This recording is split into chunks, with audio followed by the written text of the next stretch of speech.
Hello everyone, I hope you're doing well. I did a reaction video on my channel a couple of months ago and I wasn't sure how it was going to perform, to be honest, because it's very different to the sort of thing I usually do, but you seem to really enjoy it and I really enjoyed making it. So today I thought I would do another one.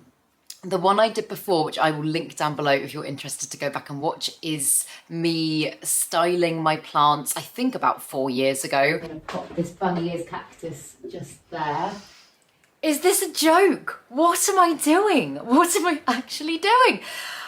And kind of reacting to what I would do differently and ways that I would restyle them now and mistakes that I made and all that sort of stuff. And the one that I pulled up to look at today is from about 2.5 years ago, and it's my bedroom plant tour. And this is when I was living back at my mum's house.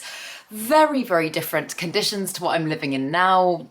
And I think my collection is going to look quite different. So yeah, I'm excited to take a look at it. I haven't watched it back since I filmed it, so it will be interesting. But first, if you're new here, hi, my name's Claire and this is Yoli. I make videos all about houseplant care, sharing tips and tricks I've learnt over the years to help keep your plants happy and healthy. And yeah, apart from anything, I'm kind of intrigued to go back and do a little bit of a where are they now, like look at the plants that I've still got, look at perhaps what happened to the ones that I don't have anymore, and just see how my collection has changed. So yeah, I hope you enjoy it.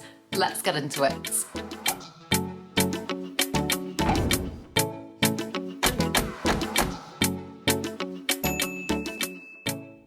So for any of you that might have only started watching my videos in the last couple of years since I filmed this, at the time of making this video, I was actually living back at my mum's house and the majority of my collection was upstairs in her conservatory. And if you like this video and you'd like me to react to a tour of that, I absolutely can. That's probably a much longer video because I think I had around about 200 plants at this point. But there's still a fair few in my bedroom, as you will see. So yeah, also, I was told by a young person recently that these headphones are a sign of being a little bit older and not as trendy, and I don't really know what to make of that, but yeah. Anyway, let's get going with it, shall we? Hello everyone, welcome back to my channel. If you're new here, hi, my name's Claire and this is Yoli. Just stopping it immediately. I know I should be kind to younger Claire and I will be as much as I possibly can, but my God, I do find watching my old videos back just so jarring. Like, maybe my voice still sounds like this, I don't know, but I always feel them like, hello everyone, welcome back to my channel. Hello everyone, welcome back to my channel. I don't know, it just makes me cringe. But yeah, that's all I will say on that. Let's continue. I make videos all about houseplant care, sharing tips and tricks I've learned over the years to help keep your plants happy and healthy. And in today's video, I thought I'd give you a little tour of all of the plants I've got down here in my bedroom. I think I've got about 50 or 60 altogether. And as I've mentioned before, my bedroom doesn't get the best natural light. It's a north-facing basement, so that can be challenging. But yes, I'm just going to talk you through all of the plants I've got down here, and I really hope you enjoy it. Yoli thinks we're going out. Oh, hello. Oh, baby. Right, so let's start through here in my little toilet. This is a Sansevieria Kirkii, which has been here pretty much since I moved in, which has been about a year now. So all of these plants have pretty much been in the same positions for about a year. So yeah, this one is amazing at coping in pretty much any conditions. It doesn't get a huge amount of natural light in here, especially because I've got my big one in the window there, but it seems really happy. It has never complained. The Sansevieria Kirkii, that one is still living at my mum's house. I think it's doing okay. I would have brought it here with me, but I had to be, as I probably will be about a few of these, I had to be quite brutal when I moved here because obviously moving to a one-bedroom flat, this is really the only main room, although I have got plants in the bedroom, this is the only main room that I kind of keep the majority of my collection, and that's quite a big plant. So yeah, that one is growing at my mum's house. It's a great air purifying plant. Snake plants are fab. We love snake plants. And then here I've got my white princess philodendron, which is one of my favourite plants. I showed you her when she was a teeny tiny leaf cutting, and I just can't get over how much she's grown in this past year. It's absolutely crazy. I miss my white princess philodendron so much. So again, if you were on my channel for a while, you'll know that this plant eventually grew to honestly like the height of me, and it was producing leaves like that. It was absolutely crazy and I was so proud of it. I might add that it didn't reach that position, it didn't reach that level of growth in that position. It started producing growth like that when I moved it upstairs to the conservatory where it's getting like really like intensely bright lights. I don't think it would have continued to put out big growth in that spot if I'm being honest. But yeah, when I moved here, that plant just didn't acclimate well and I ended up chopping the whole thing up, I think around about a year ago now, and I've got a couple of wet sticks of it still that are growing back, but I just haven't had the burning desire to get that plant going again. Like looking at it there, it's so beautiful, but yeah, I just haven't restarted it. Maybe I will at some point. I've plant swapped a lot of sections of it as well, so hopefully it's still growing happily in other people's homes. She's got some, kind of as it goes up, some really beautiful variegated leaves that have started to come out. I mean, look at that one. Isn't that just gorgeous? But yeah, she's kind of a bit lower variegated down here, but still it's kind of like a lovely dappled, speckled, pretty variegation. But you can probably see that I've bubble wrapped my windows. I do this with most of my windows that I've got plants right up against, especially at this time of year, just because it helps to insulate the windows. So if you put plants like this one with her leaves kind of touching it, you don't have to worry about them getting cold damage or anything like that. That is a really good tip, and it is something that I've actually used more so since living in different places and having my plants in different positions to prevent them from scorching, because it can act as a little kind of like adding frosted glass to a window. To be honest, I don't think it was really necessary that I had it on the window in this position. Like down here, as I say, it was a north facing basement and that was double glazing as well. So it's very unlikely, I guess it's good to take precautions, but it's very unlikely, I think, that the plant would have suffered any cold damage there. But yeah, it's a good little hack. But it can also be amazing to do during the summer months as well, because direct sun coming through can burn quite a lot of plants' leaves, and if you do that, then it just kind of helps act as a filter. Sorry, my hand just went to sleep. Helps act as a filter, meaning that they won't kind of scorch in the same way that they would otherwise. Also, I will let the video play in a minute and stopping it every couple of minutes, but I just want to point out probably the obvious, but the moss pole I'm using there is just pretty much a stake. That is not going to do anything for the plants. Although they can kind of grip on and attach a little bit, it's not going to be providing any micronutrients. It's very difficult to keep hydrated because I think it's just coir. I think that's what it is. Yeah, typically I don't use them anymore if I'm actually looking to provide the plant with goodness as well as support. But yes, that is that one. I've got a little mini cactus down here, which I can't actually remember the name of. I'm pretty sure it was just sold as cactus mix, and at one point I did look up all the names, but can't remember that one, so I'll look that up and put it on the screen. And then here I've got one of my Philodendron melanochrysums propagating in water. This one's doing really well, actually. I'll try and take it out and show you. Yeah, you can see its little roots starting to form, and it's, yeah, doing well. This is one of the ones that was hit really badly by thrips, and I decided to chop up. You can see on the leaf all the thrip damage from before, but touch wood, all of the cuttings I propagated have taken, and I've potted a couple up already. So I think I've probably got quite a few sections of the melanochrysum as we go through, if I remember correctly. I'm just going to say it once, this is a plant that I don't have in my collection anymore. I chopped up the remainder of the straggly amount that was left, and I think I took some to plant swaps. It's a plant that I just really don't get on very well with. I tried time after time after time to grow this plant. Yes, that's rooting very nicely there, but if it wasn't thrips, it was spider mites, and if it wasn't that, it was root rot, and it was just, in the end, not worth it for me, for the time being at least.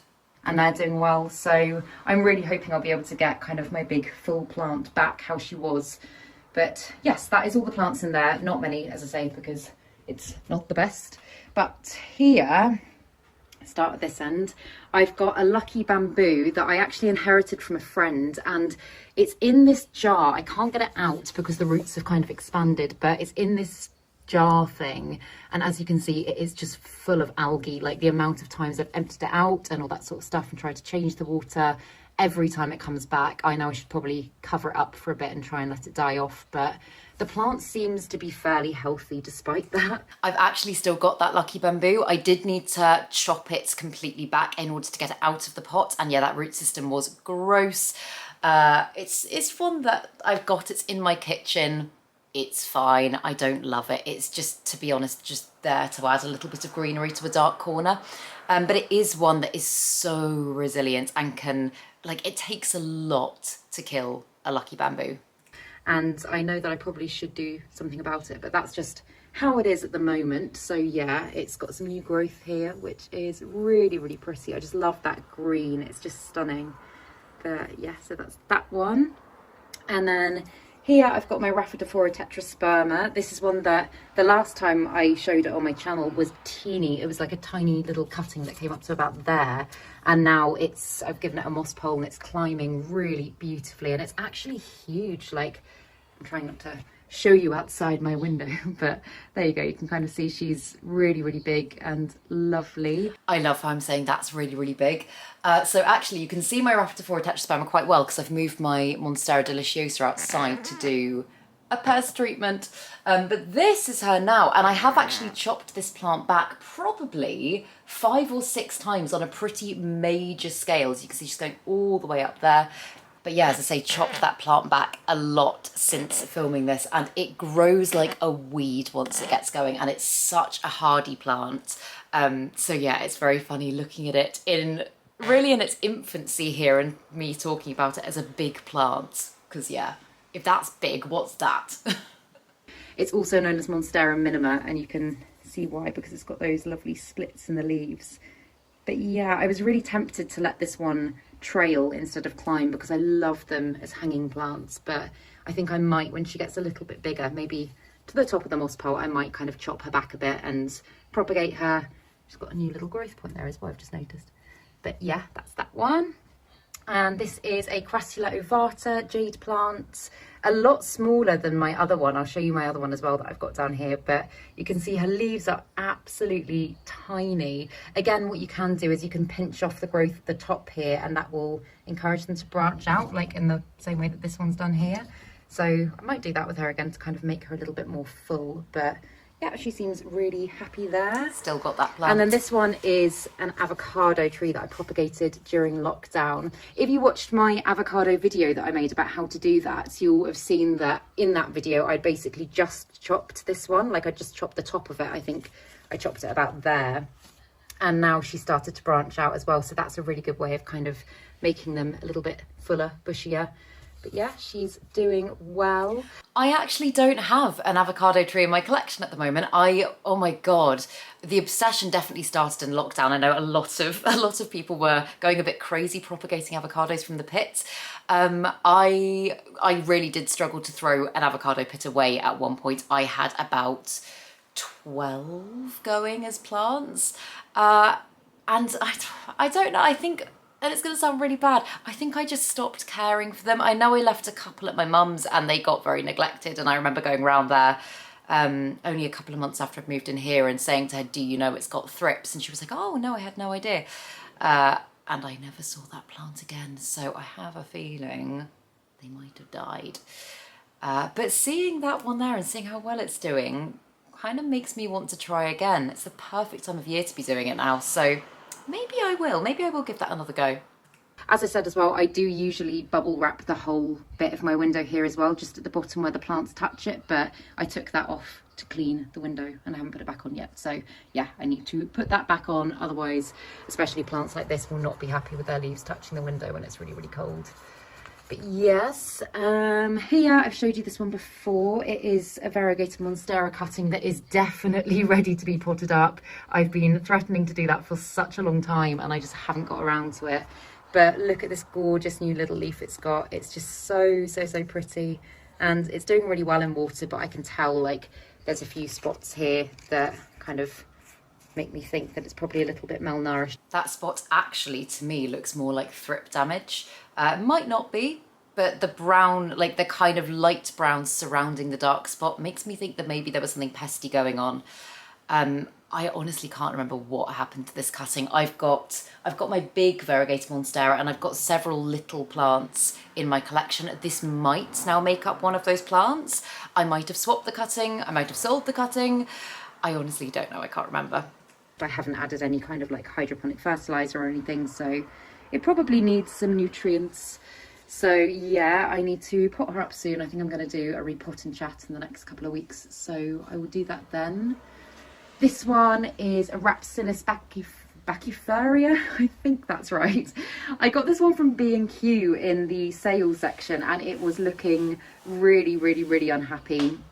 I brought it home, I repotted it straight away because, I mean, even the pot it's in now doesn't have drainage, but I just take it out to water it when I do.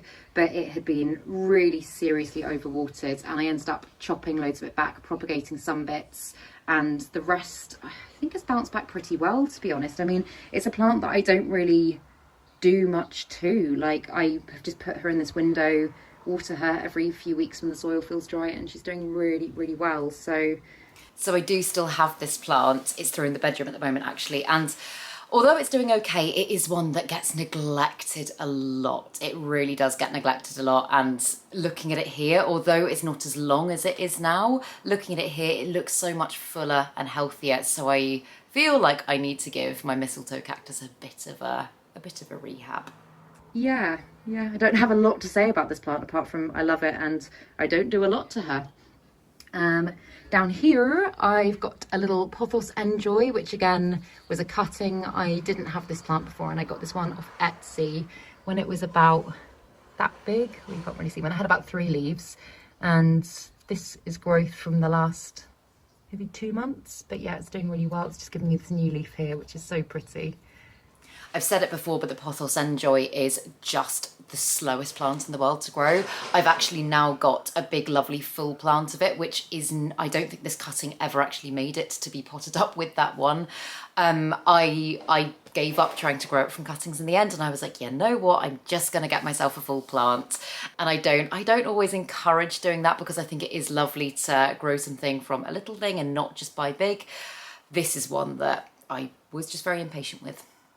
And yeah, moving on, I've got an Anthurium clarinervium.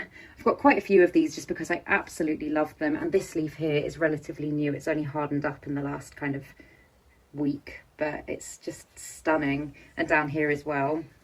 But the one on this side, so this is the original leaf that it came with, and it had already been chopped back here. You can see it doesn't look in the best state. I've had to chop back this side as well, just because it keeps kind of browning, and I can't quite work out why, and I've been tempted to chop this whole leaf, but yeah, I don't know. I mean, at the moment I'm just kind of chopping it back and see how it goes, but as I say, the other growth looks healthy, happy, so I'm not worried.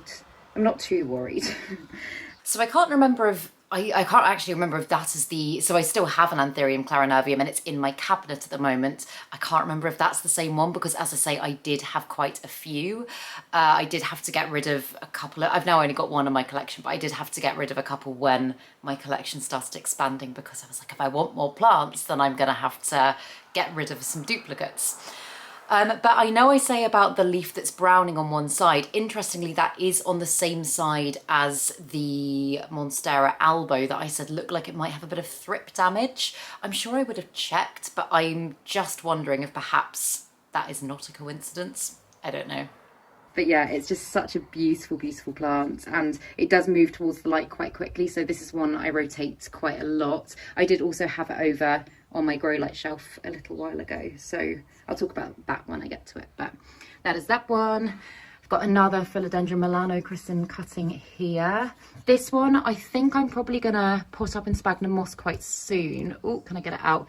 Because you can see, so for ages it wasn't doing anything. This is the one that I was really worried about. It literally just wasn't rooting. All of the other ones had rooted. One of them I'd even potted up, and this one wasn't doing anything. And then suddenly it started sprouting a root from just one node, and actually there's a tiny little one on the higher node here as well now. But I'm just a little bit worried that because it's been in water for so long and it looks a little bit dark towards the ends, that I'm worried that it might start rotting. So I think I'm gonna pop that in sphagnum moss fairly soon, but you can see it's got a little growth point.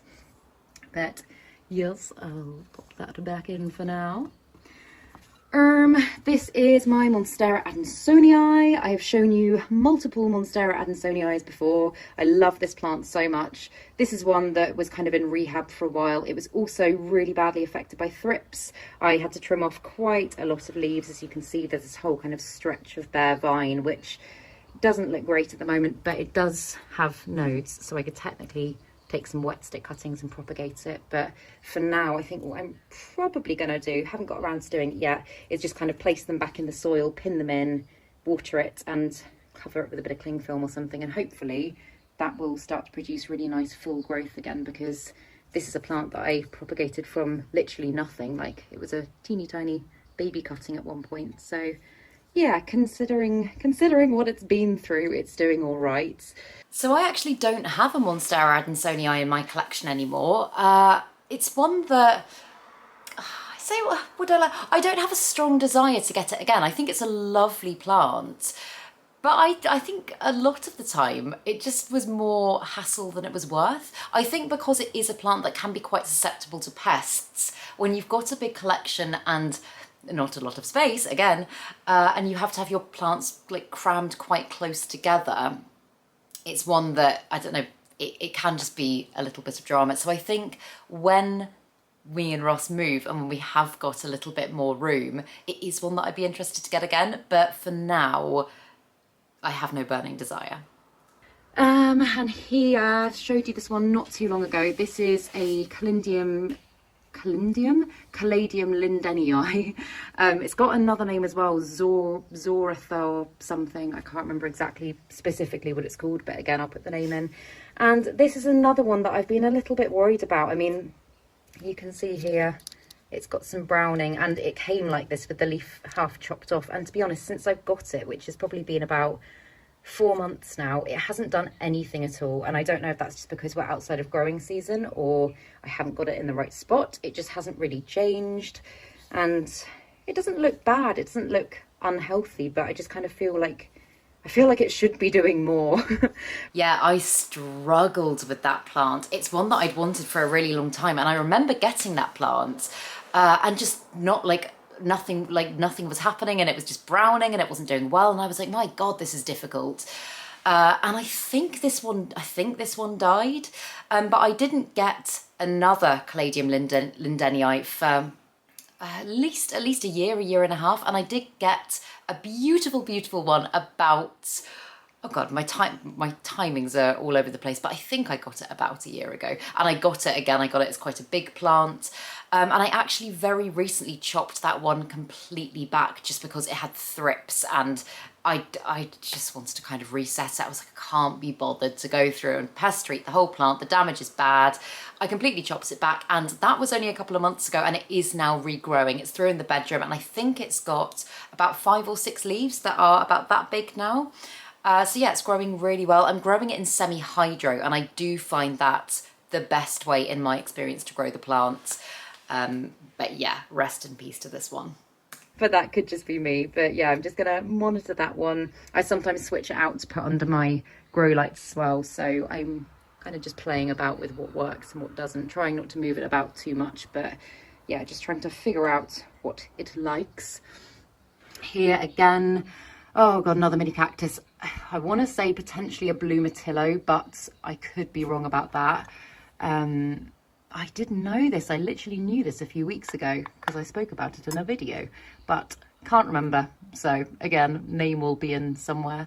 But yeah, little mini cactus. Again, probably should repot that at some point. It's been in that pot for over a year.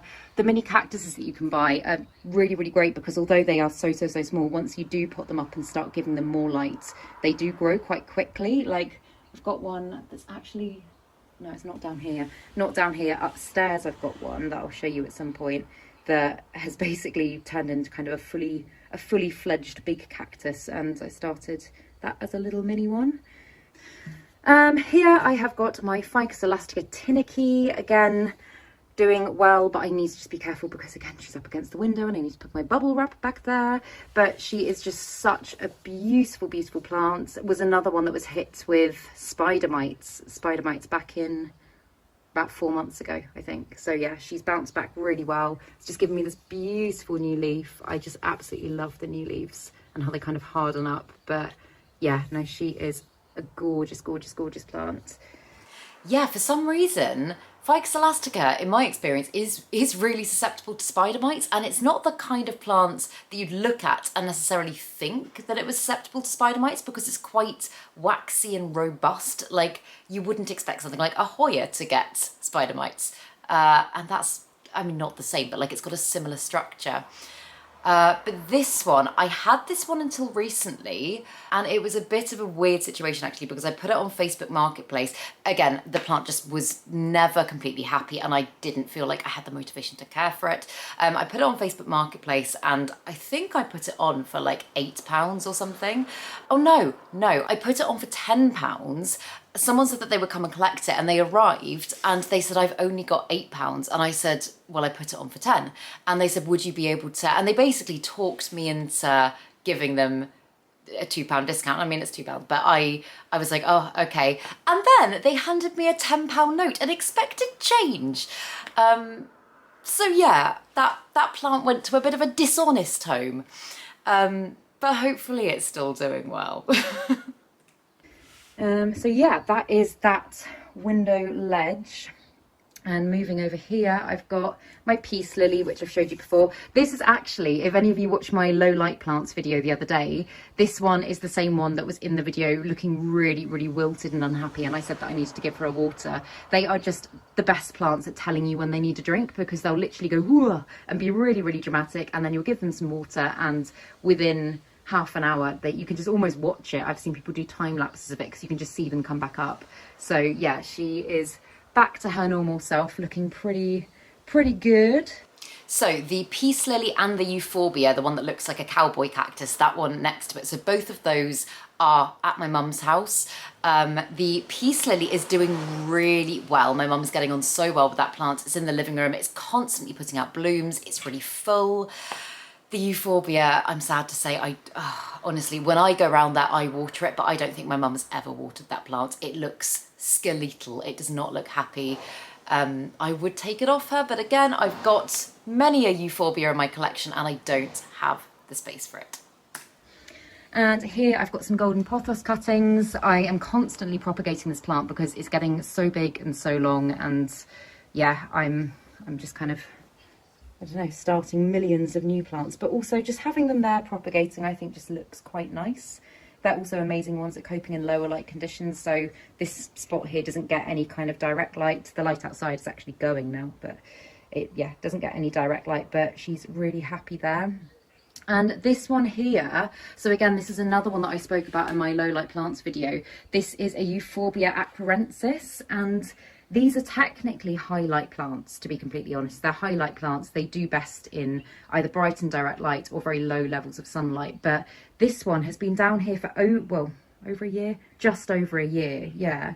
And is doing so well. I can't quite believe it. I mean, it's not even like she stopped growing. I mean, obviously she gets some light from here and I do turn her fairly regularly.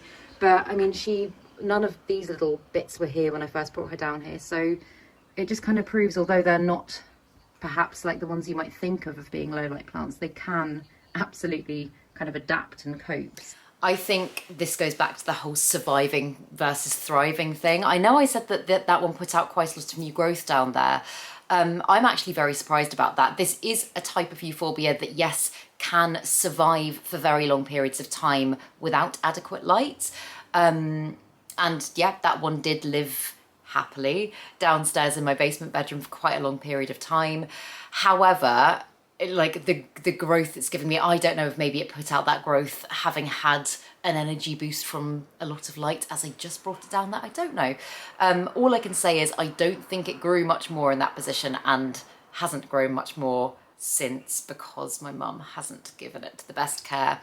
My Euphorbia aquarensis, though, the one that's through in the bedroom, is taller than me and is constantly growing, but that plant is getting a lot of very good light. These are plants that just need lots of light. Yeah, I just love her. I've got, as I say, my massive one upstairs and another kind of slightly smaller one. I just love these plants, and my variegated one as well, which is not down here, but that's the one I got from House of Kojo and I love. So that is that little trio there. And another golden pothos here. This is another one that I propagated and has now turned into a really lovely little plant. She's not in the best spot here. I used to have wind chimes hanging there and they actually got crushed by the door whenever I opened it because, well, for obvious reasons. But yeah, I don't really know why I've decided to put her there. If the wind chimes got crushed, why would the plant not get crushed? I feel like maybe that's just a spot where you don't put a plant. I don't use that door that much, so yeah, I just think she looks pretty. And down here is a Monstera deliciosa that unfortunately has been a victim of the tail, as you can probably see. I wonder who that was. But a lot of my plants low down on the floor have got some tail wounds, and this is one that really has, and I do need to find a better spot for. I just am running out of room, and yeah, it's not ideal, but yeah, I love her still, and I know she will hopefully bounce back when I've got a bit more space to be able to keep her away from Yuli. So I do have a Monstera deliciosa in my collection now, but that is not that one. The one that I've got in my collection I did still have, but it was living upstairs at the time of this video in my mum's conservatory. And the one that you can see here, my mum has still got that plant. Again, it's actually growing really well for her. She's got a little, my mum's a reflexologist, and she's got a reflexology room upstairs, and it's growing in there and it's doing well. It's got a very iffy moss pole, but yeah, it's looking pretty good. But yeah, again, one of my all-time favourite plants, despite her injuries. But yeah, she's gorgeous. And then I'm ashamed to say up here, this is actually a fake plant, as is that. They're the only two fake plants I own, and I know a lot of people are going to be like, oh, well, you shouldn't have fake plants. I don't know why I've put shame on the screen. I really don't think it's shameful at all to have fake plants. Firstly, they can be much more sustainable because it's much easier to get a fake plant that's going to last you a lifetime than to keep on killing a plant and going out and repurchasing it. But also, if you've got an area of your home that doesn't have good natural light and you want green there, why wouldn't you put a fake plant there? Like, yeah, I've still got that one. In fact, it's in my hallway because I have zero window there and another plant couldn't cope. So yeah, I've got that one and a hanger. And although the one that we're looking at is currently the only fake plant that I own, in the future, if I had a dark corner, I might get more fake plants. Yeah, I don't think there's any shame in that whatsoever. But these are two that my friend got for me when I first started getting into houseplants. I must have been about 18 or 19, so about oh god, how old am I? I'm 28. About 10 years ago. My friend got those for me thinking that because I was getting into houseplants, I loved anything that looked planty. And to be honest, I couldn't really make a lot of other stuff work up there because there's no light and not a lot of space. So I've put them there just to kind of fill some gaps. But I'm aware they're not real, guys. I'm aware they're not real. Here I have got another golden pothos. This one you can see it really needs a drink. Its leaves are starting to curl. They're really good plants at letting you know when they are ready for a drink because, yeah, you can just kind of read the signs. This one is in desperate need of repotting. So I'm just going to go back. If you look at on the wall there, standing up, so I'm not talking about a plant, there's like a little mood board. And that was my manifestation board when I was wanting to move out of my mum's, and I was like, I'm going to manifest a nice flat that I can move to with lots of light. And actually, funnily enough, what you see on the board, which you can't really see very clearly, but is pretty much like the image of my flat now, which I thought was quite funny. Been needing repotting for months, so again, that's one thing I really do need to make time for. But yeah, it grows ridiculously fast. I've shown you it before in videos, kind of in my pothos video that I made, my care guide video that I made, I want to say about 4 or 5 months ago. It was about there, and it's grown so much during that time. So yeah, great plants, really easy to chop and propagate, just fab all round. And here I've got my Dracaena Lemon Lime. Again, this one is so adaptable. It has been with me everywhere I've lived. It's been in next to no light conditions, and it's got a little bit of light from this window here. This is east facing, north, south, east. Yeah, this is east facing. And again, you can see I've bubble wrapped the window, so it's kind of up against it, but it's not being harmed by the window. I actually got rid of that plant very recently, and when I say got rid of, I threw it in the bin. I just was done with that plant. It did not look as beautiful. If it still looked as beautiful as it did there, I wouldn't have thrown it away. I would have either rehomed it or kept it for myself. But I don't know why I have hung onto this plant over the years when I haven't loved it that much. I know I'm talking about it in a really positive light here. Maybe I loved it at this point, but eventually I chopped the whole thing back because I was like, I don't like its growth pattern. I want to try and reset it. Also, my camera should have died by now. Why has it not died? Ooh. Usually it dies after half an hour and we're on 39 minutes. I'm just going to change my camera battery and then I will continue with what I was saying. So bear with me. I watch some YouTubers and they do these really kind of like clean, smooth transitions where you don't even notice that they're changing the battery, but I don't know how to do that. So what I was saying is, yeah, I lopped the top of this plant off so it had pretty much no leaves whatsoever, and it started growing back, but it was just growing back really weirdly. The plant didn't look healthy. I had it, in fact, in my most recent houseplant tour that I did about 4 or 5 months ago, I had it hanging in a hanging basket just above me. And I did say at the time, I was like, I will replace this plant when I find something else that will suit that lighting conditions. Ironically, I have replaced it with another Trichina just for the time being. I don't know if you can see it above me just there. But that one seems much happier and I'm enjoying it much more. So yeah, this plant is no longer. But yeah, Trichinas are great, and that one is definitely one of my favourites. Sorry, Yoli, I'm going to have to disrupt you now. Look at her, she's on my pillow. She's got her own bed over there, she just never uses it. But here I've got my Calathea lepidina. It is a brilliant, brilliant low light plant. I just love Calatheas so much. They're such gorgeous plants. But this one's doing really, really well here. When I first got it, I got it from a garden centre. I can't remember whereabouts it was, but it did come with thrips, and you can see that quite a lot of thrip damage is still on some of its leaves. Yeah, that plant actually died of thrips. I don't have it anymore. I had to throw it away because it was so thripped. It's been treated and isolated and all that sort of stuff. I think I've had it about 6 months now, but it was not in the best state at that point. And here I have got another Sansevieria Kirkii. Again, like that was actually both of the Kirkiis were ones that I got into stock in my shop back when it was open, and I don't know, I hung on to quite a few plants that I probably shouldn't have done when I was meant to be selling them, but those are two that I just decided to keep because, again, low light room, it just kind of makes sense. I assume that's still at my mum's. I honestly don't know. I forgot I had two, to be honest. But yeah, I don't have it anymore. So yes, that is those ones. Coming over to some of my bigger ones. Let's start with the very sad Frida, my fiddle leaf fig. If I position the camera like that, she doesn't look too bad. Well, I mean, she doesn't look great, but she is not doing well. And again, this is another tail victim.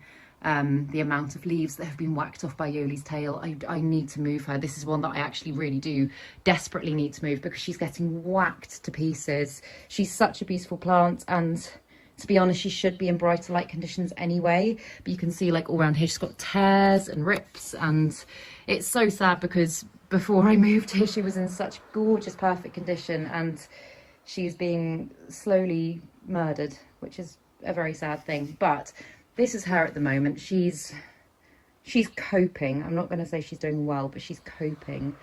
Yeah, I think that plant is very much coping, and coping with both the tail, but also the fact that it is just not getting enough light from those grow lights. I think those grow lights, if all 4 lights were positioned on that plant at different angles, it might just be enough to keep her happy. But yeah, that is way too little light for that plant. And my mum still has that plant. I took my smaller fiddle leaf fig and my mum kept the big one. And although it has lost so many more leaves on the bottom half of the plant, I think it's probably got about 6 leaves now, but they all come out of the top and it actually kind of looks like a little tree. It's very pretty. But yeah, the plant continued to go downhill before it started doing better. But I've said it before, my mum's not always without being mean to my mum, she's not always the greatest with houseplants. She's much more of an outdoor gardener, but this one has done really, really well for her, which I was a little bit surprised about, just because fiddle leaf figs can be quite well known for being quite dramatic and temperamental. But no, it's growing, it's now growing really happily, which is lovely to see. And then here I've got my elephant ear, which surprisingly is doing ridiculously well. I said it before in one of my other videos, but these grow lights I've got here, I did have a grow bar that kind of ran underneath as well to target the lower areas. But these grow lights here aren't the strongest grow lights in the world, and I really didn't think that they were going to be enough to kind of give her everything she needed, because she's such a highlight plant. But I mean, you can even see she's got, this is a new leaf, that's a new leaf, and there's another new leaf coming up there. So she's doing amazingly well. I've got to say, I am so surprised that my Alocasia portadora is doing well in that spot. I forgot how well she did in that spot.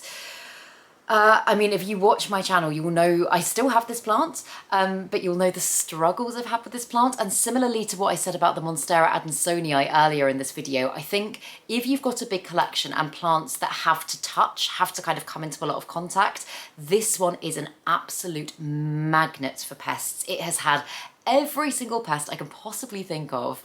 And it's currently at the moment at this time of year living out on my balcony. It's only got 2 leaves. I did divide the rhizomes though, because I think in this clip here it's got 3 rhizomes at the bottom. I did divide them up and I've now only got 1 of them. I gave the other 2 away. But yeah, also, although I say it is doing well and it's healthy, a sign that it needs to be getting more light is that just look at how stretched it is. Like, its stems are so long and they should not be that long on a healthy plant that is getting enough light. So again, although it's surviving very well, I wouldn't say it's thriving. I can tell just by looking at her that since I've lived here compared to my old place with more light, she has become a little bit kind of thinner and more stretched, but that's kind of to be expected. I'm hoping when I'm able to move to my next place with better light, then she'll be back in her element. But she's not doing badly. I think anybody that has an elephant ear will kind of be aware of the cycle that they go through. Like, I can tell this leaf here, it's going to drop probably in the next week or 2. Basically what happens is you look at all the leaves that kind of like birthed other leaves, and so this is the original leaf, and then that one came, and then that one came. Then this one will probably die off fairly quickly just to kind of make space for the next leaf. That's kind of just part of the life cycle of the plant. It doesn't happen as much during the spring and summer months, but yeah, I can tell that one is getting ready to go. And here I've got my yucca, who isn't looking amazing at the moment. You can see, yeah, you can see she had mealybugs recently. I came back, it was just before, a couple of weeks before Christmas, I came back after being away, and she was just absolutely covered in them, and you can see all the damage. So I've treated her. I kind of completely showered her down, isolated her for a few weeks. Oh my goodness, my yucca is tiny there. So my yucca, again, I don't know if you'll be able to see, but it's on the balcony. So if you look through the windows, can you see her just like outside there? So yeah, it's a plant that I've still got, and it's one that is like so low maintenance. It's one that I do very little to keep happy. And I think because of the way in which this plant grows, I haven't been that aware of her sizing up. Like I don't know, I didn't really think she'd grown that much since having her, but she's massive. I mean, she's now like that much taller than me, and she's tiny. So yeah, it's quite amazing actually, with the level of neglect this plant's received, how much it's grown in such a short space of time. It has also been a plant that's been, although it is a highlight plant, amazingly adaptable, because yeah, I remember it did quite well in that spot there in my bedroom. It did very well through in the bedroom here for the first year of me living here, not even that close to the window, quite far back. And now, as I say, it's out on the balcony being kind of crushed by scaffolding, and it still looks pretty healthy. So yeah, oh, I feel so proud of that one. Pest sprayed her multiple times, and they're all gone now, but she firstly obviously has had quite a lot of sap cleaned out from the pests. Oh god, yeah, look at all that damage. But yeah, she's had all of that kind of taken out of her. And then also the only place that I was able to safely kind of leave her to be pest treated was in the upstairs bathroom, which really has awful light. So she's light deprived and she's bouncing back from pests. So she is definitely not looking her finest at the moment, but I'm really keeping everything crossed that she will continue to reach her full potential again, because she was great before, and to be fair, she's looking better than she has been. So yeah, that is my hope. Right, so let's start with this one. This is weird. So this one doesn't usually, I've been keeping this one upstairs, but the weirdest thing has started happening today, and I'm going to sound completely crazy, but I'm going to put the phone in there so you can hear. So I was over there this morning with Yoli in bed, and I heard this noise, and it almost sounded like a washing machine was on or something like that. And I was like, what is that noise? Where's it coming from? And I was looking around, and I was like, I think it's coming from here. And hang on, I just want to see if it's still doing it. Yeah, it's still doing it. It's so weird. So basically, there's a really weird noise coming from the pot, and it sounds like a washing machine. Hang on, let me just put the phone in so that you can hear.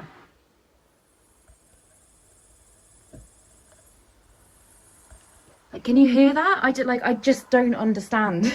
I don't understand what it is. So that is weird, but I have like, now looking back at this, I do have theories. So if you look at how green that water is, it's full of algae, and often you'll notice when you have got water, even if it's not propagation water, like if you look at a pond or a lake, you'll often see bubbles where there's algae.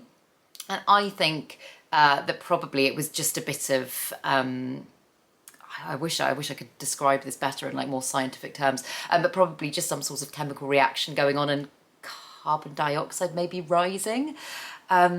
I would have thought that's the only explanation. It's not like there's a little gnome in there or anything. So yeah, that would be my theory. And it stops when I take her out. I mean, obviously the water is not great. It's got quite a lot of algae in it, and it needs to be changed. But it's never ever happened before, and I'm slightly mystified. So if anybody knows what is causing that, please do let me know. I'm very intrigued. Or something to do with I don't know. Because I say it stops when I take it out. I think maybe that's just a coincidence. Yeah, again, any theories? But that's what I would suspect. Right, so yes, let's move along here. This is my other jade plant. What I was going to say, with a lot of these, because obviously that's a highlight plant and that can't really do very well in low lights without becoming really stretched. With a lot of these plants, I kind of change them in and out. Most of the ones down here are fairly low light, but I'll swap them in and out if I think they need it. I mean, this jade plant, I'll kind of move to the upper shelf when I'm doing things with other plants, and vice versa. Why don't I just put the jade plant on the windowsill? Or put another grow bar beneath that unit? I don't know, honestly. I feel like I was making life very complicated for myself here. Like my Hoya comes down because again, that's actually fairly low light, but I'll kind of alternate them a bit. But yeah, this is my Crassula ovata jade plant, who started as the tiniest cutting in the world from my friend's plant that is now absolutely huge. So if you watch my other videos, you'll know that my friend, I said very recently that my friend is leaving the country and has given me a very weird jade plant, which is this one here, to look after. Well, I say to look after, to have. The plant you're looking at here was a cutting from this plant originally, which started out, I think maybe about 6 years ago now or something. And I actually still have this jade plant, but I chopped it back fairly recently because it had mealybugs and it had been very neglected. But already it is putting out lots of new growth. I can see the points where I've chopped back, it's starting to put out little bits. So yeah, it feels a little bit sad looking at it happy and healthy here, but my God. In fact, I'll put a picture of it on the screen just so you can see the size of its trunk now compared to the size of its trunk there, because it's pretty crazy. But I mean, she had about 4 or 5 leaves, and that was, I want to say, about a year and a half ago, and she's a proper little tree now. She's doing very well. And then this is my Peperomia Frost, which I propagated from a leaf cutting. I think I showed you this when I very first started it, and it started kind of doing stuff. I did make a little video about propagating Peperomia. Yeah, propagating Peperomia. That sounded like I just said it wrong, but I did say it right. Propagating Peperomia. Losing my mind. So I don't have the Peperomia Frost anymore. I know several of my friends have bits of my Peperomia Frost. I know Emma, I'm pretty sure, Good Growing, has some sections of my Peperomia Frost. Yeah, the plant for me got root rot and died. I was getting on really well with it, but it is a peperomia that you have to be very careful with in terms of overwatering, and I think I just became a little bit complacent, and it only takes one water and not monitoring the plant well enough, and yeah, I lost it. So I think at some point I'd quite like to get it back because it is gorgeous. But yes, I'm going to make a video about propagating peperomia because it's so easy to do, but there's a few ways that you can do it that are a lot easier than just sticking it in water. So that's what I figured out with this one. So I will make a video on that soon, but it is just such a beautiful plant. Those kind of frosty kind of blue leaves are just amazing. I love blue plants. I'm absolutely obsessed with them at the moment, but this one is definitely a fave. And then this is a ZZ plant, again brilliant at surviving in low light, so perfectly happy here.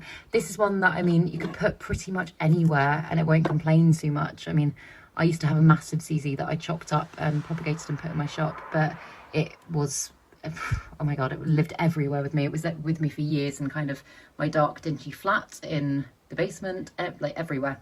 And it was fine. Yeah, I've still got, so I've got my big ZZ. I haven't got, I've got rid of a lot of the little sections like that, just because with a big collection, they're more time to take care of. And I'm like, although they add a little splash of green, there's more things I want in their place. So yeah, I've got my big ZZ. I'm totally right in what I'm saying there. You can put it more or less anywhere. But yeah, the little ones, again, with the spider plant you're going to see as well next to it. Ones like that, I just don't have. When I say I don't have the time for them anymore, I more just mean like I devote my time to growing so many plants that ones like this just aren't bringing me enough joy to justify anymore. So yeah, typically if I propagate in a prop box, I propagate in water, and then I will either pot my cuttings up with the mother plant or I will pass them along to new homes. But I obviously didn't have quite as big a collection at this point. And then I've got the little variegated spider plant that, again, I showed you. I think I repotted this one. I potted this propagation up in my repot and chat video, but it's doing really, really well.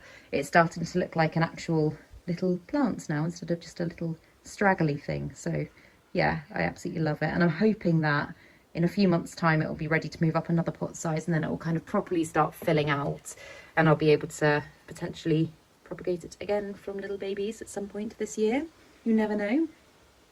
And then this is my Pilia peperomioides.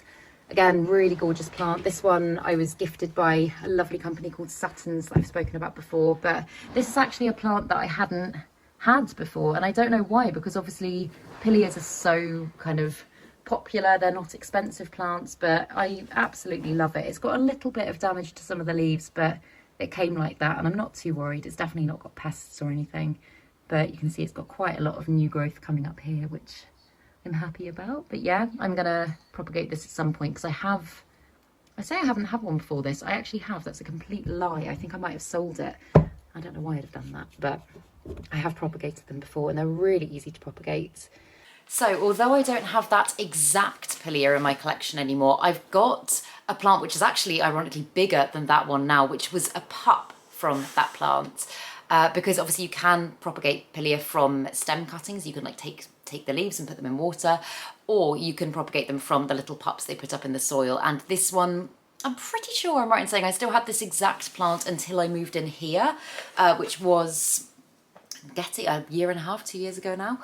But then, yeah, it was giving me so many babies. I started propagating loads of babies, and I can't remember what eventually happened to the mother plant. I have a feeling it might have got root rot and died. But I have still got a little Pilia over in the kitchen, and that is a child of the plant that we see here. Here I have got a Syngonium albo cutting that I've showed you again before, but this is one that is desperate to be potted up, and I really do need to do it soon, because I mean that root is basically just one long root that's kind of rewound itself round itself. I say desperate to be potted up. I think that could happily, I mean, you can grow this plant hydroponically. That plant could just stay in water for, I don't know, quite a long time. And I'll say it again with the Syngonium albo, because I know there's probably a few sections that we'll see in my room. I really like the look of the plants, but I've just gone a little bit off Syngoniums, just primarily because they are so pest prone and they can be quite high maintenance plants. The Syngonium albo is lovely, and actually my downstairs neighbour Pippa has my Syngonium albo now, my big full plant, because I gave it to her fairly soon after moving in here. But yeah, it's lovely, but no desire to get it again personally. But yeah, I've been saying for a very long time that I need to put this up, so I actually need to do it. So that is on my list for very soon. But how beautiful is that variegation? It's just, I mean, almost all of those are pretty much half moon leaves, and they're just so pretty. So pretty. I had such issues with my Syngonium albo for ages because it was only pushing out purely white leaves, which, although look beautiful, they just don't last very long and they're not kind of sustainable. So yeah, love that one. Yeah, that is the other massive issue that I had with that. I forgot about that. I just got so tired of the ghost growth that I was like, I can't be bothered to do it anymore. So yeah, no more Syngonium albo.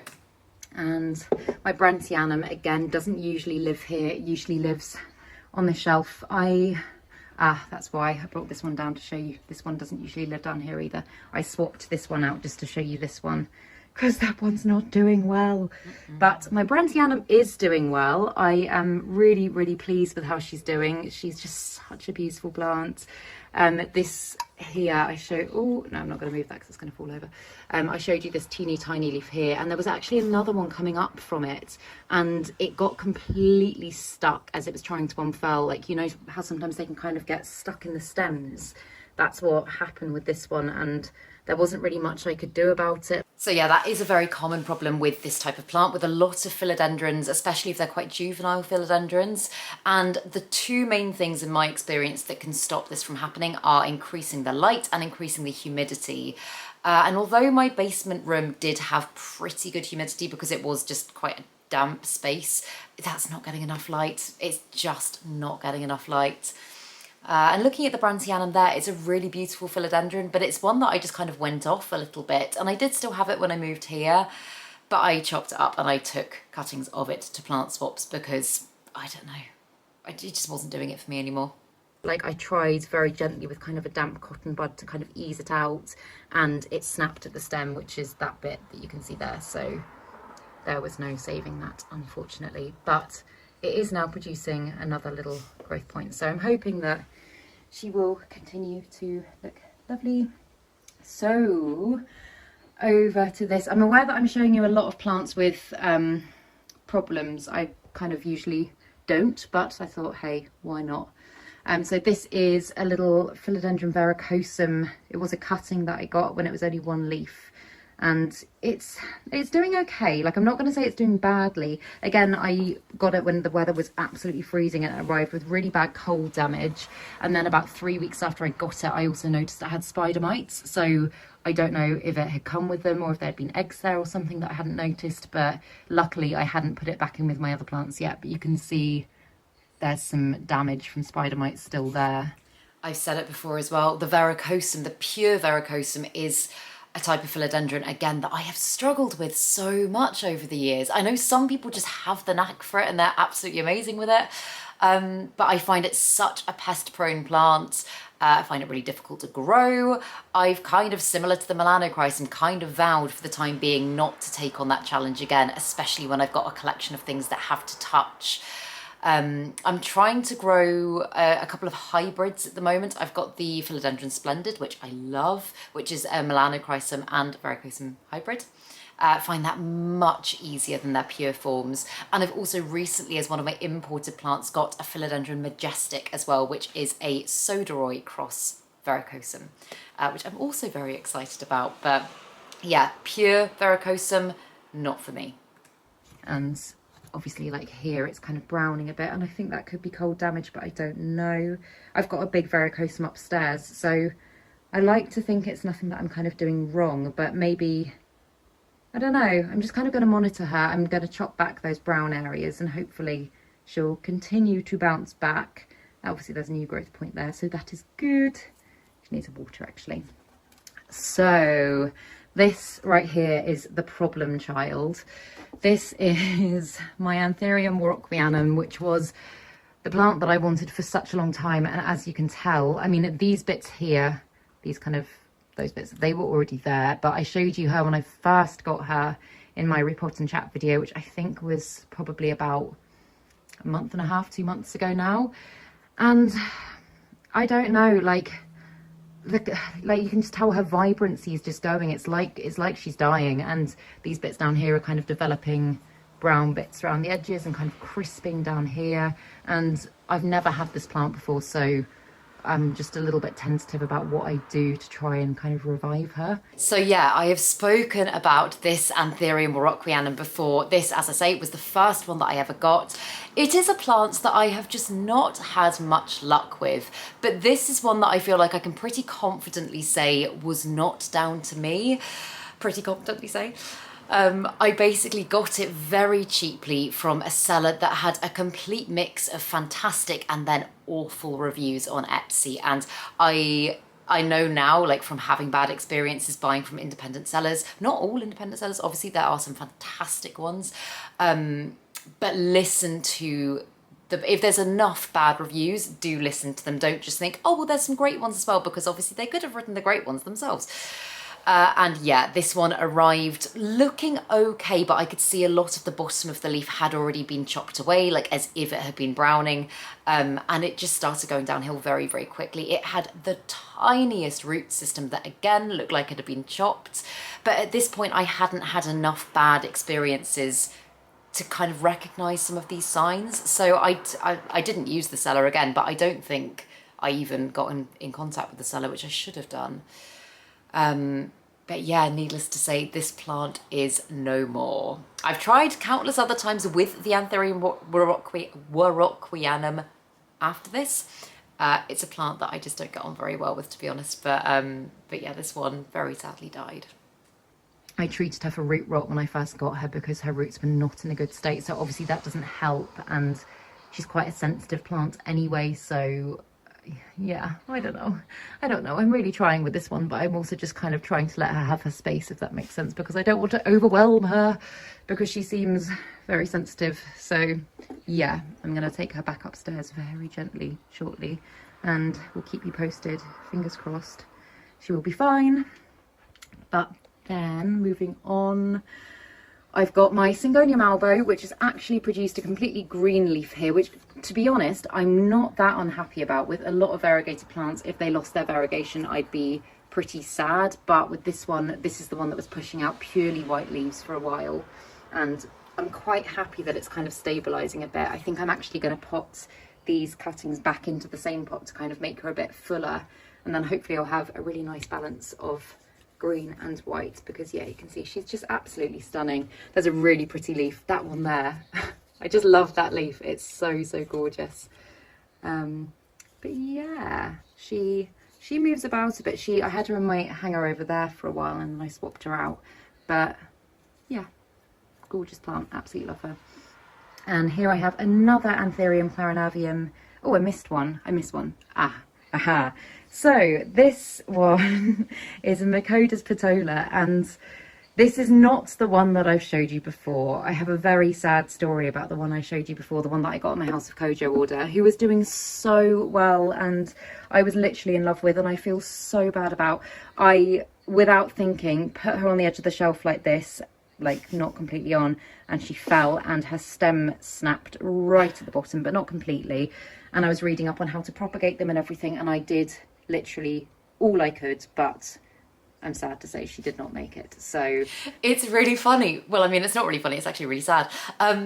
But I've had, I think, about 3 or 4 Macodas petolas over my time, that being number 2, and I have managed to drop and break every single one of them. The one you're looking at there as well fell off the shelf and broke.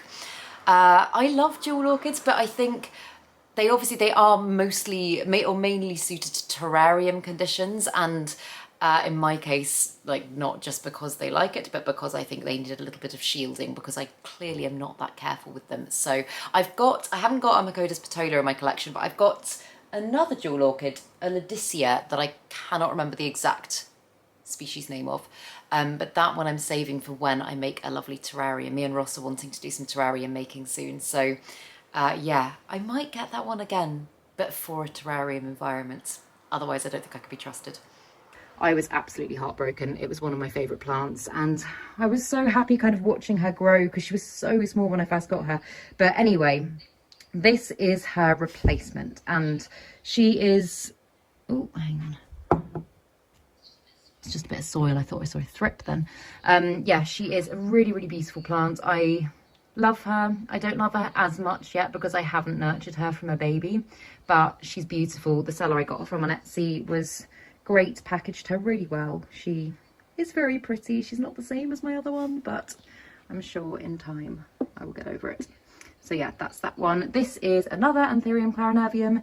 This is the one that I've showed you before, got hit really badly by thrips back in the summer, and you can still see quite a lot of damage, but it's not only doing well. This is a relatively new leaf, has got another new leaf. Ooh, another new leaf forming there, which is so pretty. And then pretty sure, yeah, because there's another little one down there as well. So she really is bouncing back, but again, this isn't her permanent spot. I did start her on the shelf, but I just kept forgetting to turn her, and obviously towards the back she's got leaves pressed up against the back. That's not very good for them because they're not receiving any natural light. So again, I think it's just pretty unanimous in my collection of bedroom plants that none of them are really getting enough light. I know I'm kind of doing what I can with the conditions that I've got, and yes, a lot of them did survive, but looking at my Anthurium clarinervium, like, that does make me quite sad, because although yes, it is a plant that can survive in lower light conditions, it's not going to be doing amazingly. And as I said earlier in the video, I'm not sure if that is the exact one that I still own, or I've just lost track, but if it's not the exact one, it did find a happy home. I alternate her between being on my desk and being over on the windowsill with the rest of those ones, but for now that's where she's at. And then here I've got my Philodendron Ernestii, which I'm gonna again bring down because this one is just doing so well. I mean, I think the last time I showed you this one, this leaf hadn't, or maybe only just started unfurling, but now I've got a brand new one that has only just unfurled a couple of days ago, and it's so delicate and just so beautiful. And yeah, I'm absolutely in love with that plant. I don't know why people don't talk about this plant more, because it is stunning and it's so fast growing. This is the one that I got as a cutting, and I don't know how many months I've had her now, but in a ridiculously short space of time. Oh, just see another one there, another new leaf coming. In a ridiculously short space of time, I feel like once or twice a month she's popping out new leaves. So yeah. Yeah, I kind of agree. I don't know why people don't talk about the Philodendron Ernestii more. I think it is a lovely, lovely plant. And it's one that I've had in my collection. I technically still have, but one that I have grown as a big plant up until very recently. I think the reason that I decided to chop it up, as you'll know, again, if you watch my videos, I often chop plants up to reset them if I'm not quite happy with how they're growing and I want to essentially start again. And I think this one, because I got it going on a moss pole, a D-shaped moss pole, it had a fantastic root system. I think I just allowed the moss pole to dry up a little bit too much, and the plant just wasn't looking very happy, wasn't looking very healthy. So I've got several sections of it in propagation boxes, but I don't currently have it as a full plant in my collection. But looking at it here, I'm really excited for it to root. It probably already is rooted, to be honest, but I'm excited to pot it up and get a plant going again. That is Philodendron Ernestii, which I love. I'm not going to talk too much about my string of pearls because you guys know how much I love this one. It is one of my favourite plants, will always be one of my favourite plants. I just absolutely adore it, and she is so happy there under the grow lights. Yeah, it is still a plant that I love. That one very sadly got mealybugs, and if you've had mealybugs, you'll know they can be a pain in the ass to deal with. But if you've ever had mealybugs on a big string of pearls, it's so hard. Like, I ended up just dipping the whole plant in isopropyl alcohol, and even that wasn't enough to get rid of them. So I have got a string of pearls back in my collection now, but sadly it's not that plant. Again, she looks like she's about to flower, which is bizarre for this time of year. She's already done it once out of season, but yeah, I'm not going to talk any more about her because I banged on about her for a very long time in other videos. This is quite an exciting update. My teeny tiny Alocasia Silver Dragon has given me this gorgeous leaf, which I feel like is kind of, I don't know, I feel like this is kind of like an adolescent teenage years leaf. These are all kind of little babies, and this is it. Not quite fully grown, but this is it kind of coming into what will be its own very soon, I hope. But yeah, just look at that. Such a beautiful plant. And yeah, I think I've had, when was my House of Kojo order? I think I've had that maybe 3-4 months now. And yeah, she's done amazingly well in that time. That little weird wonky leaf was also a new one since I had her as well. So yeah, I am in love, and she seems so happy up here, so I'm not doing too much to her. I'm not going to move her too much. So the Alocasia Silver Dragon, I don't have that plant anymore. I actually can't remember what happens to that exact plant. My guess is that maybe it died, but I genuinely can't remember. And the only reason, because I still love the look of it, but the only reason that I wouldn't get that type of alocasia again right now is just because I've got lots of other silvery alocasias that I love way more. I've got the Alocasia Bismuth Silver, I've got the Platinum, I've got the Dragon's Breath, the Heterophylla, and those for me, they size up in a nicer way. They feel like they've got a little bit more flexibility to their leaves. Like that one was quite prone to cracking, and it's not that I don't like it, and looking at it there, it looks very pretty, but knowing what I know now and my growing experiences I've had since then, it's not one that I would rush out to buy again, personally. This is my Alocasia Silver Dragon, Alocasia Black Velvet. I'm just going to actually move that over as well. And this one is starting to look a little bit sorry for itself since, oh, you can see it's had 2 spathes or spadex things popping up, and I actually tried to pollinate it. I don't know, with my Alocasia Poly, I don't know if it's going to work or not. I've never ever done it before. I've never hand pollinated an Alocasia. Oh my god, sorry, my brain. You guys, I've realised I've been filming for 36 minutes straight. That's probably why. But for some reason, as I've started the pollination process, which was only a few days ago, this leaf now, although it's still quite firm and rigid, almost looks like it's got a bit of a yellowy tinge to it. So I'm wondering if it's thinking about popping its clogs. I've spoken about this in several videos over the years since I filmed this. So my Alocasia Black Velvet is the one and only Alocasia that I've tried to pollinate, and it killed the plant. The plant was doing really well previously, and trying to pollinate it actually took so much of the plant's energy that the plant completely died back. I didn't manage to successfully pollinate it. And I don't know. I've heard such mixed things about Alocasia pollination that I have had no real desire to do it again. I have pollinated Anthuriums, and that's something that I am fairly passionate about. I love doing, and I'm constantly playing about and exploring in that way. But now my advice to people that have an Alocasia coming into or giving you an inflorescence is, if you don't plan on pollinating it, chop it back. Let the plant conserve its energy. Pollinate at your own risk, but it's not something that I want to try again. I'm glad I found it out early days, so I didn't end up killing any of my prized alocasias. But yeah, no, don't have this one anymore, and I don't have a black velvet either. I mean, if it is, I'm hoping that that's either because the pollination has worked and the plant just needs more of its energy for that, or it's going to give me a lovely new leaf. But this is the biggest one it's got, so the thought of it dying is quite sad. But I know from my elephant ear here that Alocasia, Colocasia do tend to do that as kind of part of their cycle.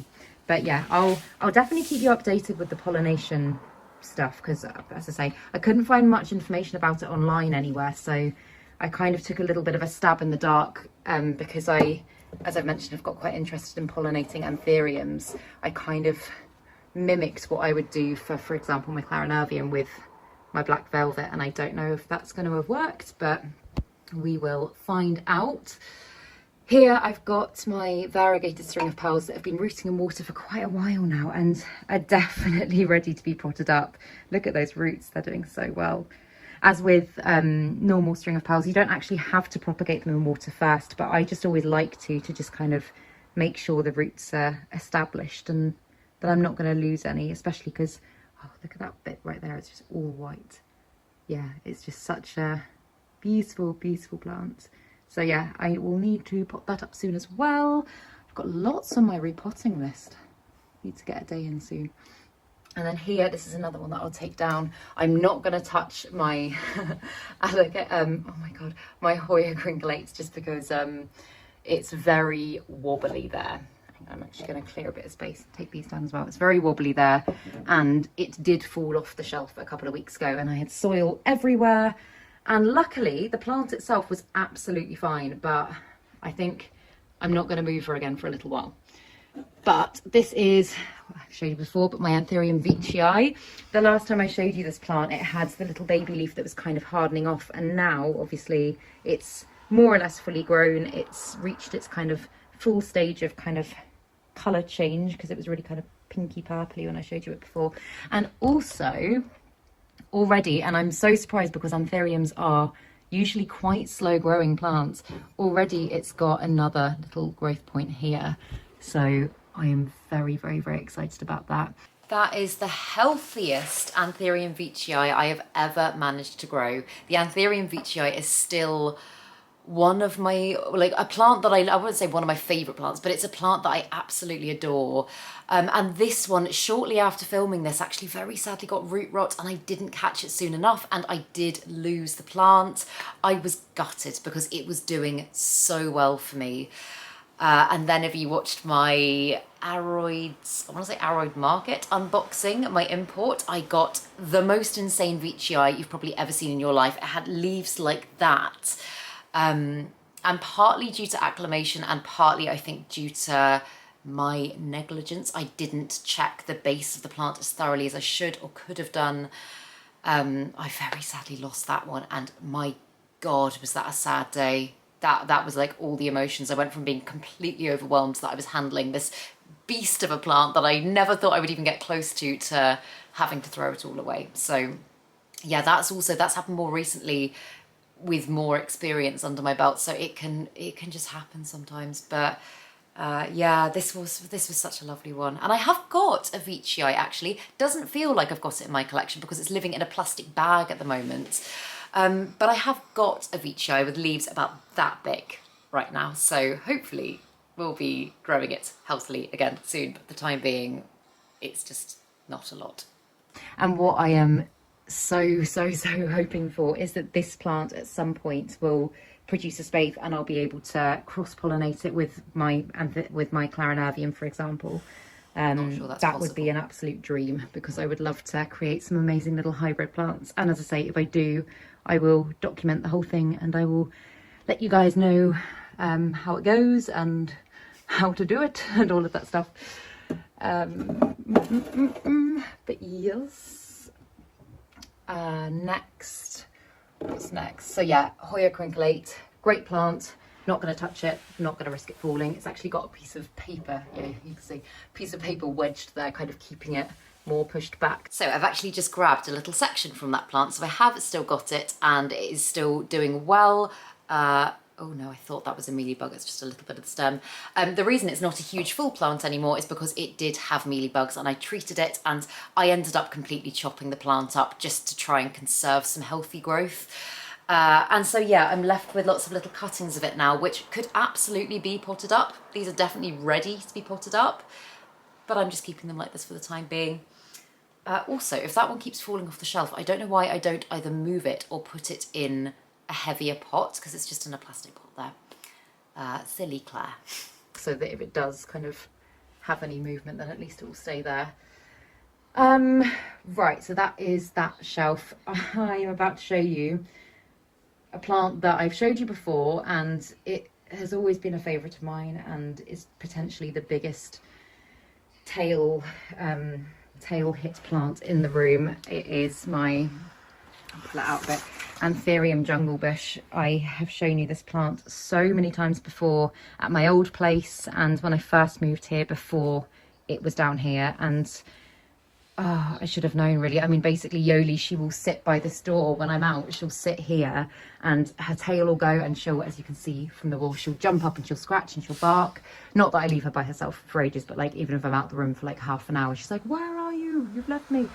And unfortunately this plant has just been clawed to bits, whacked to bits, and I don't really know what to do, because again, I have just got no space upstairs. It kind of needs to be down here, and unless I'm going to keep all of my plants on my desk where I work every day, I'm not quite sure what to do about it. So yeah, that's that. It's a lovely Anthurium actually, that one, and it's one that I, again, when I have more space, because obviously it gets very big, I would 100% add to my collection again. Obviously it is looking a little bit worse for wear there. And it's another one that I did leave for my mum. And I said this in my last reaction video, I think because I used this one in the styling of that room. This is one that, it just goes to show how hardy this type of Anthurium is, because it doesn't get cared for much at my mum's. It's needed a repot for years and hasn't got one. Doesn't get watered much, but it still is giving some growth and still doesn't look awful. So yeah, it says a lot about the plant. But yeah, it's one that I would say is back on my wish list for the future. I think what I'll probably do at some point, probably when I've moved out and I've got a bit more space, is I'll chop her back, because I mean obviously some of the smaller little leaves are okay, but I think I'll chop her back and then just see how she goes. But yeah, that is one I'm definitely not proud of. I'm very sad about, and it just is how it is at the end of the day. It is how it is, but this is where she's at the moment. Right, and then I've got a Sansevieria Laurentii here, and this is, I mean, doesn't need a lot of explanation. It's just a really great low light plant. Not maybe your traditional plant that you would put in a hanger, but I've got mine in a hanger. Yep, still got that plant just behind, just over there in the corner, just there. Still got that one. Because I felt like it. And here is my Philodendron Brazil that I got from the garden centre in Poolborough on my first episode of the garden centre tour that I've just started.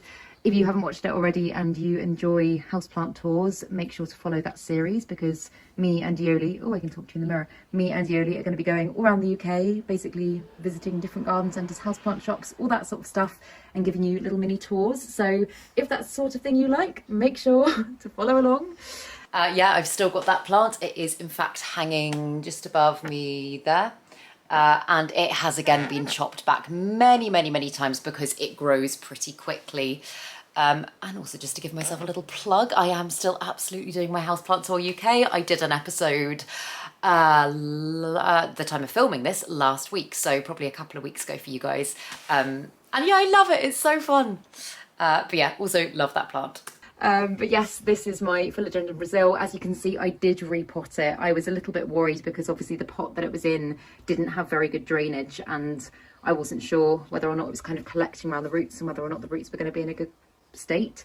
But yeah, I did decide to repot it. I haven't put her in a pretty pot yet, but I just popped her in that hanger, and yeah, she seems like she's coping well. So that's that.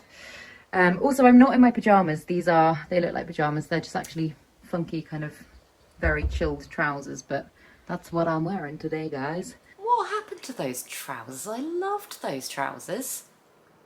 I think over the years I've just lost them. Damn it. This is my Philodendron Belle Marks that I absolutely love. I'm also desperate to get my hands on a variegated one. Funny that I say that. I have actually got a reverted variegated one just behind me here. Grab it.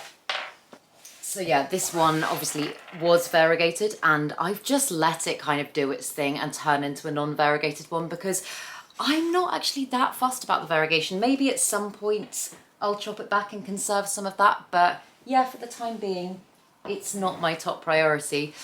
And this big one here, again, I can't remember exactly what happened to it. I have a feeling it might have died just because I remember it had thrips. I don't remember the plant dying, but I can't think what else would have happened to it because I no longer have it in my collection. So unless I de-thripped it and gave it to someone, which I have no memory of, my guess is that it probably very sadly died.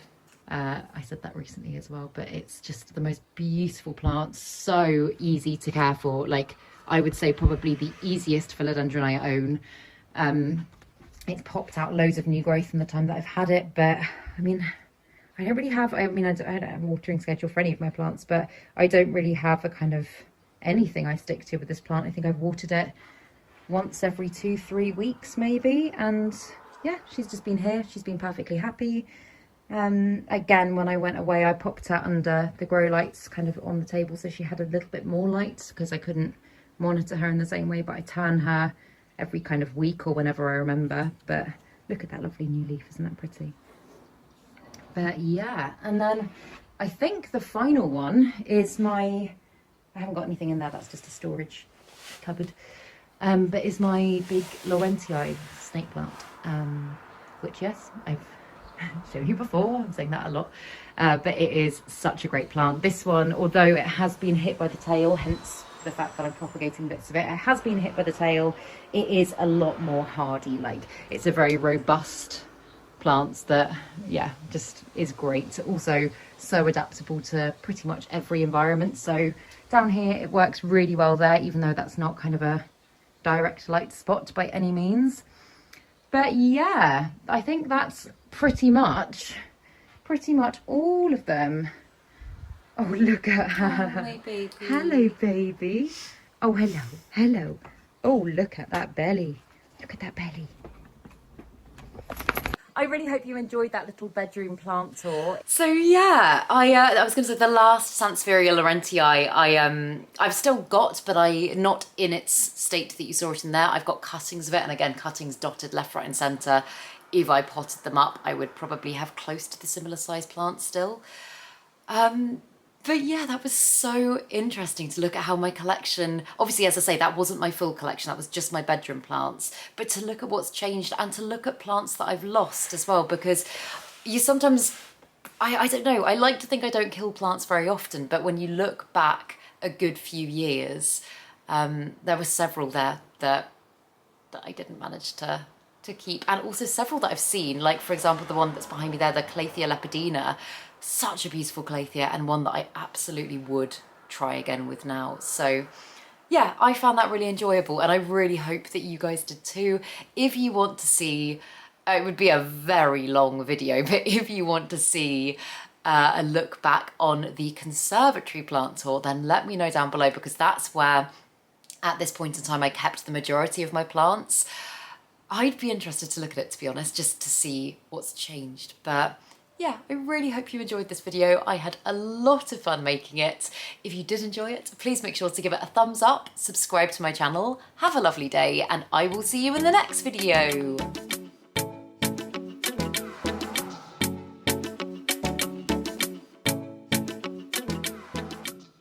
Stay sexy, plant lovers.